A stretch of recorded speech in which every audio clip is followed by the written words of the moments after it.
ابو جان کیا آپ باتیں کرتے ہیں؟ کہیں ایسا ہو سکتا ہے اکلہ الذئب لئن اکلہ الذئب ونحن عصبہ، ہم اتنا جتھا ہیں، 10 بھائی ہیں، ہٹے کٹے نوجوان ہیں، اور ہمارے رہتے ہوئے کہیں بھیڑیا یوسف کو کھا جائے گا، بھیڑیا لے کر چلا جائے گا، تب تو ہم بڑے خسارے میں، تب تو ہم بڑے نکمے ہی ہوئے۔ اس طرح سے باتیں بنا کر والد محترم کے سامنے، اور اس بات پر راضی کر لیا ان لوگوں نے کہ یوسف کو میرے ساتھ جانے دیجیے، اور پھر وہ راضی ہو جاتے ہیں، یوسف کو بھائیوں کو اجازت مل جاتی ہے کہ آپ لے کر جائیں۔ فلما ذهبوا به واجمعوا، جب وہ لوگ یوسف کو لے کر جاتے ہیں تو یوسف کو فی غیابت الجب، ایک گہرے کنویں میں ڈال دیا، یوسف کو ڈال دیتے ہیں، اور اس کے بعد وَأَوْحَيْنَا إِلَيْهِ لَتُنَبِّئَنَّهُمْ بِأَمْرِهِمْ، اور پھر اللہ رب العزت فرماتا ہے کہ ہم نے یوسف کی طرف اس بات کی وحی کی کہ تم ضرور ان تمام معاملے کی خبر ان بھائیوں کو ایک دن دو گے، وَهُمْ لَا يَشْعُرُونَ، یہ لوگ آج سمجھ نہیں رہے ہیں، شعور نہیں رکھ رہے ہیں۔ اور پھر اس کے بعد وہ لوگ یوسف کو کنویں میں ڈالنے کے بعد رات کو روتے ہوئے واپس آئے، اور وہ گھڑیالی آنسو لے کر، آج بھی لوگ کیسے کہتے ہیں، جھوٹے آنسو لے کر باپ کے سامنے حاضر ہوئے رات کے وقت، عشاء یبکون، روتے ہوئے۔ قالوا یا ابانا انا ذهبنا، ان لوگوں نے کہا کہ ہمارے ابو، ذهبنا نستبق وترکنا، ہم تو کبڈی کھیلنے میں لگ گئے تھے۔ نستبق کا مطلب ہے کہ ہم لوگ دوڑ دھوپ میں لگ گئے تھے، کھیلنے کودنے میں، جیسے آج لوگ کبڈیاں کھیلتے ہیں نا، اس وقت کبڈی بہت پرانا کھیل ہے، اس وقت بھی کھیلا جاتا تھا۔ یوسف کے بھائی بھی کبڈی کھیلنے میں لگ گئے تھے۔ وَنَسْتَبِقُ وَتَرَكْنَا يُوسُفَ عِنْدَ مَتَاعِنَا، اور ہم نے یوسف کو اپنے سامان کے پاس چھوڑ رکھا تھا۔ فَأَكَلَهُ الذِّئْبُ، ابو جان بھیڑیا اسے کھا گیا۔ وَمَا أَنْتَ بِمُؤْمِنٍ لَنَا، آپ تو ہمارے اوپر یقین کریں گے نہیں۔ وَلَوْ كُنَّا صَادِقِينَ، گرچہ ہم سچ بولیں۔ وَجَاءُوا عَلَىٰ قَمِيصِهِ بِدَمٍ كَذِبٍ، اور یہ لوگ یوسف علیہ السلام کے کرتے کے اوپر جھوٹ موٹ کا خون لگا لے آئے۔ قال بل سولت لکم انفسکم امرا، تو حضرت یعقوب نے کہا کہ یہ جھوٹ موٹ کا خون کیوں لائے ہو، یہ تو تمہارے دل نے، تمہارے نفس نے تمہارے لیے معاملے کو آسان کر دیا ہے، اور تمہاری ایک کہانی گھڑ لی ہے۔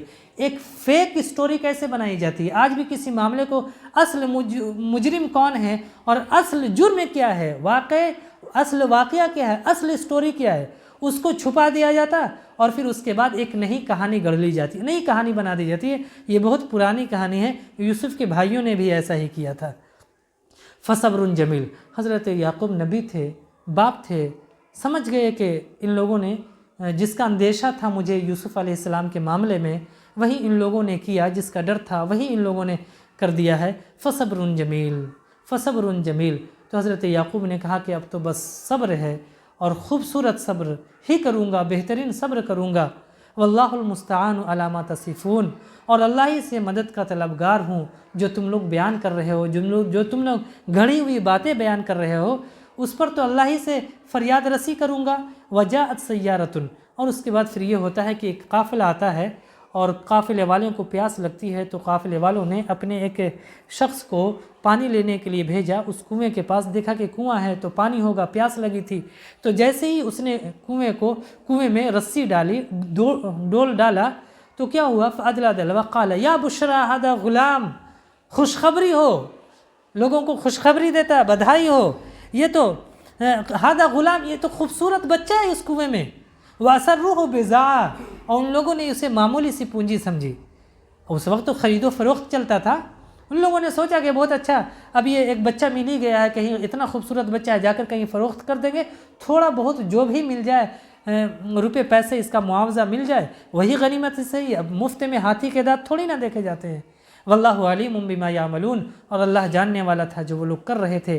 وشروہ بثمن بخس، اور ان لوگوں نے معمولی قیمت کے بدلے یوسف علیہ السلام کو چند درہم کے بدلے جا کر مصر کے بازار میں بیچ دیا۔ وہ قافلہ مصر، فلسطین سے اور شام سے ہوتے ہوئے وہ قافلہ جا رہا تھا، کہاں؟ مصر کو جا رہا تھا۔ راستے میں وہ کنواں پڑا، یوسف علیہ السلام کو نکالا، اور وہاں سے لے جا کر مصر جا ہی رہے تھے۔ مصر اس وقت دنیا کی سب سے ڈیولپ کنٹری تھی، مصر ڈیولپ ملک تھا، اور ڈیولپ ممالک میں وہ شمار ہوتا تھا۔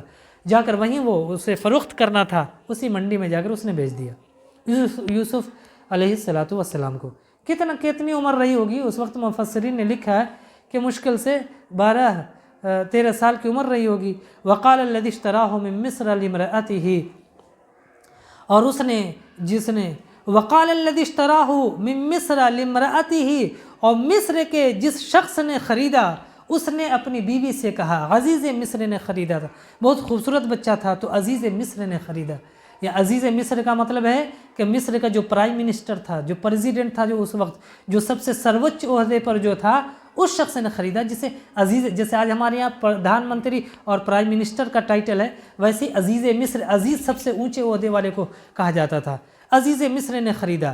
اللہ رب العزت فرماتا ہے کہ جو اس نے عزیز مصر نے اپنی بیوی سے کہا اکرمی مسوا عسى ان ينفعنا او نتخذه ولدا، کہ دیکھو یہ خوبصورت بچہ ہے، اس کی اچھے سے دیکھ بھال کرنا، دیکھ ریکھ کرنا، ہو سکتا ہے کہ ہم اسے اپنی اولاد بنا لیں یا آگے چل کر ہمارے کسی کام کا آ جائے، اس کی دیکھ بھال کرنا۔ وَكَذَلِكَ مَكَّنَّا لِيُوسُفَ فِي الْأَرْضِ، اور اس طرح ہم نے یوسف علیہ السلام کے لیے اس زمین میں تسلط دے دیا، وہاں رہنے کا ٹھکانہ دے دیا، اور ہم نے انہیں خواب کی تعویل سکھائی، اور اللہ ہی تمام معاملات پر غالب ہے، لیکن اکثر لوگ نہیں جانتے کہ اس کے بعد یوسف کے ساتھ کیا ہونے والا ہے، اس کے بھائی اور ساری دنیا اس سے بے خبر ہے۔ وَلَمَّا بَلَغَ، یہ بچپن کا پیراگراف جو ہے وہ پورا ہوتا ہے، اس کے بعد اللہ نے فرمایا وَلَمَّا بَلَغَ، یوسف علیہ السلام مصر سے، فلسطین سے اپنے گھر سے جا کر کنویں میں ڈالے جاتے ہیں، پھر اس کے بعد کنویں سے نکالے جاتے ہیں، مصر کے بازار میں بیچے جاتے ہیں، اور وہاں سے پھر مصر کے بازار سے عزیز مصر کے محل میں، عزیز مصر کے محل میں اور اس کے پارلیمنٹ میں ان کی رسائی ہوتی ہے، اور بادشاہ اور پرائم منسٹر کے محل میں انہیں رہنے کا موقع ملتا ہے۔ کتنی بڑی بات ہے کہ کہاں وہ فلسطین کی جھوپڑی اور کہاں وہ گہری کھائی، گہرا کنواں، وہاں سے نکل کر اللہ نے اتنی رفعت اور بلندی تھی کہ مصر کے تخت پر آگے ملے گا کہ مصر کے تخت پر بھی اللہ نے یوسف علیہ السلام کو بٹھایا۔ اللہ نے فرمایا کہ جب وہ جوانی کی عمر کو پہنچ گئے، آتیناہ حکما وعلما، کہ ہم نے انہیں حکمت سے اور علم سے نوازا، اور نیکوکاروں کو ہم اسی طرح بدلہ دیا کرتے ہیں۔ وراود، پھر اس کے بعد ایک نئی آزمائش، ایک نیا موڑ آتا ہے کہ یوسف علیہ السلام عزیز مصر کے گھر میں رہنا شروع کر دیتے ہیں، دن صبح شام یوں ہی گزرنے شروع ہوتے ہیں، یوسف علیہ السلام جوانی کے دہلیز پر ہیں اور دن گزرتے ہیں، لیکن ایک دن وہ آتا ہے وراودتہ التی هو فی بیتہا عن نفسہ، کہ قرآن بیان کرتا ہے کہ وراودتہ التی هو فی بیتہا، کہ جس کے گھر میں یوسف تھے، رہ رہے تھے، یعنی عزیز مصر کے یہاں، اسی کی بیوی نے، یعنی عزیز مصر کی بیوی نے ہی انہیں بہلانا پھسلانا شروع کر دیا۔ وغلقت الابواب، اور ایک دن ایسا ہوا کہ عزیز مصر کی بیوی کے اوپر جب حضرت یوسف کی محبت کا جادو اس قدر چڑھا کہ اس نے یوسف علیہ السلام کو ایک دن کمرے میں بند کر دیا، وغلقت الابواب، دروازے بند کر لیے، وقالت حیت لک، اور شہوت پرستی کا غلبہ اس طرح ہوا کہ اس نے کہا کہ اے یوسف کم آن، آ جاؤ، اپنی شہوت پوری کر لو۔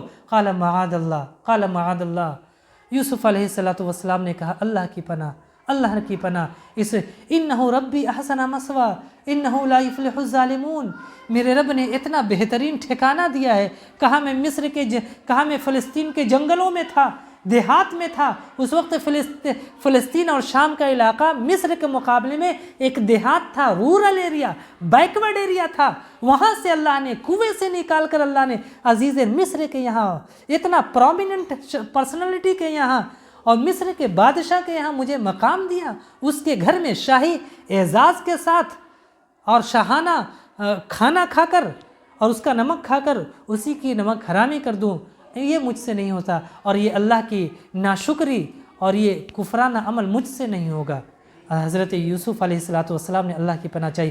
آج کے نوجوانوں کو اس سورے میں اور اس آیت کریمہ میں ایک بہت بڑا پیغام ہے، بہت بڑا سندیش ہے کہ جیسے زلیخا اس کا نام تھا، مفسرین بتاتے ہیں زلیخا، کہیں صحیح حدیث میں اس کا نام نہیں آیا ہے، لیکن مفسرین نے، اور بہت مشہور ہے، زلیخا نام تھا عزیز مصر کا، اور یوسف اور زلیخا کے واقعے بہت مشہور ہیں، لیکن اس میں بہت ساری اسرائیلی روایتیں اور نامناسب باتیں مشہور ہیں۔ زلیخا نے جس طریقے سے وہ زلیخا تھا، اس نے دعوت دی تھی برائی کی، آج تو ہر جگہ زلیخا ہی زلیخا ہے، اور نوجوانوں کو برائی کی دعوت دے رہی ہے، صبح دے رہی ہے، شام دے رہی ہے برائی کی دعوت. ہے تلک کم آن، آ جاؤ برائی کر لو. ہر جگہ برائی کے دہانے اور برائی کے دروازے کھلیں.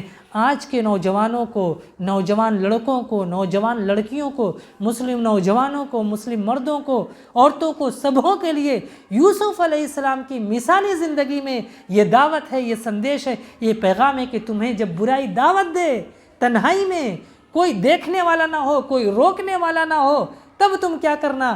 تم یہ سوچنا کہ کوئی دیکھے نہ دیکھے، اللہ مجھے دیکھ رہا ہے، میں اللہ کی ناشکری نہیں کر سکتا. اللہ نے مجھے نعمتوں سے نوازا، اللہ نے مجھے زندگی دی ہے، اللہ نے مجھے آنکھیں دی ہے، اللہ نے سورج دیا، اتنی سارے نعمتیں دی، صحت و صحیح سالم بنایا اللہ نے. میں اس کی ناشکری نہیں کر سکتا، میں اس کی برائی کو قبول نہیں کر سکتا. اور اس برائی سے اور خود نفس امارہ پر کنٹرول کرتے ہوئے اور یوسف علیہ السلام کی طرح ہمیں اور آپ کو بھی چاہیے کہ پڑھے معاذ اللہ، نعوذ باللہ من ذالک. اور اس کے بعد کیا ہوتا ہے؟ وَلَقَدْ ہَمَّتْ بِهِ وَهَمَّ بِهَا. قرآن نے کہا کہ اس عورت نے تو ارادہ کر ہی لیا تھا برائی کا، زلیخا نے، کہ آج شہوت پوری کر ہی لیں گے. وَهَمَّ بِهَا، اور یوسف علیہ السلام بھی ارادہ کر لیتے. دیکھیں اس ارادے کو تل کا تال بنا دیا، جسے کہتے ہیں مفسرین نے اسرائیلی روایتوں میں اور جھوٹی روایتیں گھڑ گھڑ کے تل کا تال بنا دیا. قرآن کہتا ہے کہ یوسف نے ارادہ کرتے ارادہ بھی نہیں کیا تھا. لو کا لفظ ہے، وَلَقَدْ ہَمَّتْ بِهِ وَهَمَّ بِهَا لَوْلَا، کہ اگر وہ اپنے رب کی نشانی کو نہ دیکھ لیتے تو وہ بھی ارادہ کرتے. مطلب یہ کہ یوسف کے اندر ارادہ بھی نہیں پیدا ہوا تھا اور برائی کا ارادہ بھی نہیں کیے تھے. قدم بڑھانا تو بہت دور کی بات ہے.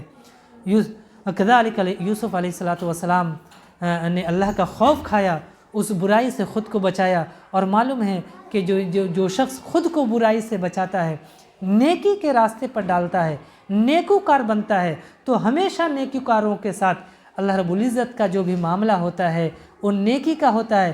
احسان کرنے والوں کے ساتھ، اچھائی کرنے والوں کے ساتھ اللہ رب العزت کا بھی یہ اصول اور طریقہ رہا ہے کہ اس کے ساتھ بھی اچھائی کا اور احسان کا معاملہ ہوتا ہے. واستبق الباب، اس نے تو دروازے بند کر لیے تھے زلیخا نے. یوسف علیہ السلام اب کیا کریں؟ عورت کے چنگل سے، زلیخا کے چنگل سے بچنے کے لیے دروازے کی طرف بھاگا، دوڑ لگائی یوسف علیہ السلام. قرآن کہتا ہے واستبق الباب، دونوں دروازے کی طرف بھاگے. آگے یوسف ہے، پیچھے سے زلیخا ہے. وقدت قمیصہ من دبر والف یا سیدھا علی الباب، اور پیچھے سے زلیخا نے یوسف علیہ السلام کا کرتا پکڑ کر کھینچا. اب کرتا پکڑ کر کھینچ نہیں پائی تھی کہ دروازہ یوسف نے کھولا اور دیکھا کہ زلیخا کا شوہر موجود ہے دروازے پہ، مین گیٹ پہ. اب کتنے دروازے تھے؟ کتنے مفسرین نے تو لکھا کہ 99 دروازے تھے. استغفر اللہ، اب نہیں معلوم کہ کتنے دروازے تھے. قرآن نے اس کی اصرات بیان نہیں کی. قرآن کو تو تھیم سے، سینٹرل تھیم کیا ہے، اصل مقصد کیا، وہ بیان کرنا. جزئیات یا چھوٹی چھوٹی چیزوں کو بیان کرنا مقصد نہیں ہوتا. تو دروازہ جیسے ہی کھولا تو دیکھا کہ عزیز مصر کھڑا ہے، اس کی بیوی. میرے دروازہ بند تھا، ہم دونوں دروازے سے دوڑ کر نکل رہے ہیں، ہم دوڑ رہے ہیں، پیچھے سے عزیز مصر کی پردھان منتری کی بیوی چلی آ رہی ہے. اب یوسف علیہ السلام تو سمجھ گئے کہ کیا ہونے والا ہے، اور عورت بھی سمجھی زلیخا کہ یہ تو ہم تو پکڑے گئے، میری چوری تو پکڑی گئی. فوراً پانسا پلٹ دیا، اس نے پوری سین بدل دی. اس عورت نے کیسے؟ زلیخا نے کہا قالت ما جزاء من اراد باهلك سوءا الا ان يسجن او عذاب الیم. بادشاہ سلامت، شوہر نامدار، یہ جو آپ جو دیکھ رہے ہیں سین نا، یہ میرا ارادہ نہیں ہے، یہ تو یوسف ہی ہے جو میری عزت پر حملہ کرنا چاہتا تھا، میری عزت لوٹنا چاہتا تھا، اور میں اپنی جان بچانے کے لیے میں بھاگی چلی آ رہی تھی کہ سامنے آپ کھڑے ملے. یہ کیجئے. اور جو اے بادشاہ سلامت، جو آپ کی بیوی کے ساتھ برائی کا ارادہ رکھے، آپ کی بیوی کی عزت داغدار کرنا چاہے، اس کی سزا کیا ہو سکتی ہے؟ یا تو اسے قید خانے میں ڈال دیجئے یا اسے قتل کروا دیجئے. یہ دو ہی تو سزا ہو سکتی ہے.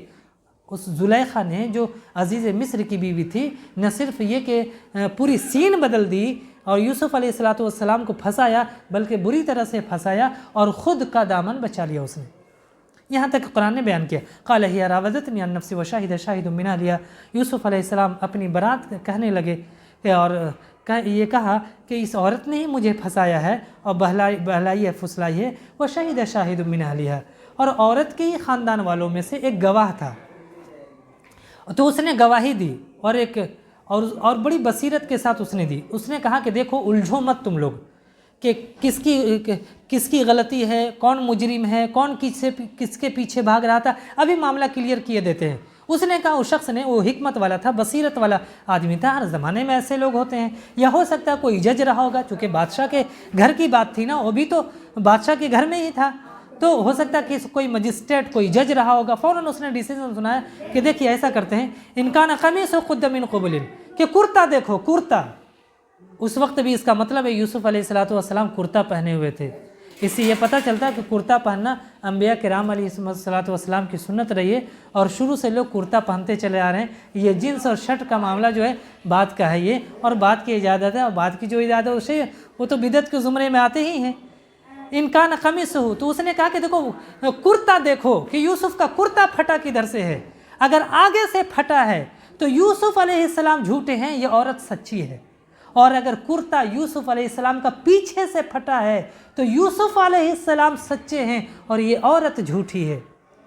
کیسے؟ اس نے ڈیسیژن سنا دیا، کیسے آگے اور پیچھے کرتے کا معاملہ پھٹنے کا کیا مطلب؟ دیکھیے آگے سے آدمی پھٹے گا تو مطلب یہ ہے کہ مرد حملہ کر رہا ہے اور عورت بچانے کے لیے نوچی ہے، اس نے کپڑے کو نوچا ہے اور اس کے کپڑے پھاڑی ہے خود کی عزت بچانے کے لیے، تو آٹومیٹیکلی جو ہے مرد کا کرتا سامنے سے پھٹے گا۔ مرد کا کپڑا پیچھے سے پھٹنے کا مطلب یہ ہے، یوسف علیہ السلام کا کرتا پیچھے سے پھٹنے کا مطلب یہ ہے کہ وہ خود کو بچا رہے ہیں، خود کو بچا رہے ہیں اور پیچھے سے کوئی انہیں دبوچنے کی کوشش کر رہا ہے، اس صورت میں پیچھے سے کوئی کپڑا پھٹتا ہے۔ تو نیچرلی بھی ایسا ہوتا ہے، بالکل نیچرلی ڈیسیژن اس نے سنایا۔ فلما رأى قمیصہ، جب کرتا دیکھا گیا یوسف علیہ السلام کا تو قد من دبر، تو واقعی پیچھے سے پھٹا ہوا تھا۔ اب فیصلہ ہو گیا، وہیں پہ فیصلہ ہو گیا کہ یوسف علیہ السلام میں تو بالکل پاک دامن ہے، کرتا پیچھے سے پھٹا ہے۔ اس کا مطلب یہ ہے کہ سارا قصور جو ہے وہ عزیز مصر کی بیوی زلیخا کا ہے، اور زلیخا نے ہی یوسف علیہ السلام کو پھنسانے کی کوشش کی۔ سمجھ گئے، فیصلہ آ گیا، عزیز مصر وہیں پہ تھا، اپنی بیوی سمجھ گئے کہ یوسف علیہ السلام بالکل بے گناہ ہیں اور انوسنٹ ہے۔ لیکن ہوا کیا اس کے بعد؟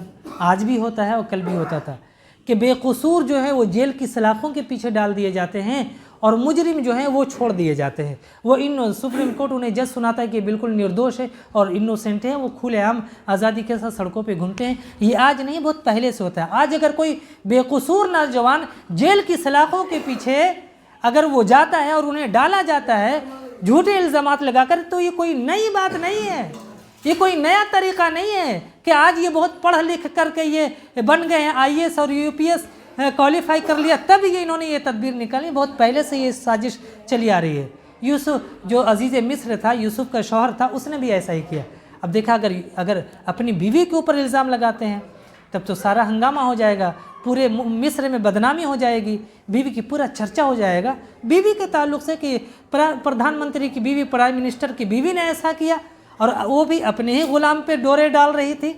تو اس نے بات چھپانے کے لیے، میٹر کو دبانے کے لیے یوسف کہا کہ یوسف آری زنادہ، بات چلتی کرو اور اس سے اعراض کر لو، چھوڑو اس کو۔ واستغفر لذنبک، بیوی سے کہا ارے گناہ، اپنی گناہ سے معافی مانگ، توبہ کر، انکی کنتی من الخاطئین، تو ہی خطاوار ہے، تو ہی مکار ہے، تو ہی گناہگار ہے۔ وقال نسوۃ فی المدینہ امرأۃ العزیز تراود فتاہا، لیکن بات اب ذرا سی لیک ہونی تھی، کسی طرح سے ادھر بادشاہ کے گھر سے، عزیز مصر کے گھر سے وہ بات لیک ہوئی اور پورے شہر میں پھیل گئی، پورے شہر میں چرچا ہونے لگا کہ وہ عزیز مصر کی بیوی اور بادشاہ سلامت کی بیوی، نسوۃ فی المدینہ امرأۃ العزیز، عزیز مصر کی بیوی اپنے ہی غلام اور اپنے ہی اس نوجوان پہ کو بہلانے پھسلانے کی کوشش کر رہی ہے۔ قد شغفہا حبا، اس کی محبت میں وہ بری طرح گرفتار ہو چکی ہے۔ انا لنراہا فی ضلال مبین، بڑا گمراہ عورت ہے۔ فلما سمعت بمکرہن، جب زلیخا نے، اس عزیز مصر کی بیوی نے یہ سنا کہ میرے بارے میں لوگ اس طرح کے چرچے کر رہے ہیں، تو بجائے اس کے کہ وہ اسے ندامت ہوتی اور اسے شرمندگی کا احساس ہوتا، دیکھیے کرائٹیریا کیا ہوتا ہے کہ اخلاق کا پیمانہ کیا ہوتا ہے، اس نے احساس نہیں کیا، اس نے شرمندگی کا احساس نہیں ہوا، بلکہ اس نے کیا کیا، اس نے ساری عورتوں کو دعوت دی، شہر کے معزز گھر والوں کو دعوت دی اور ایک محفل سجائی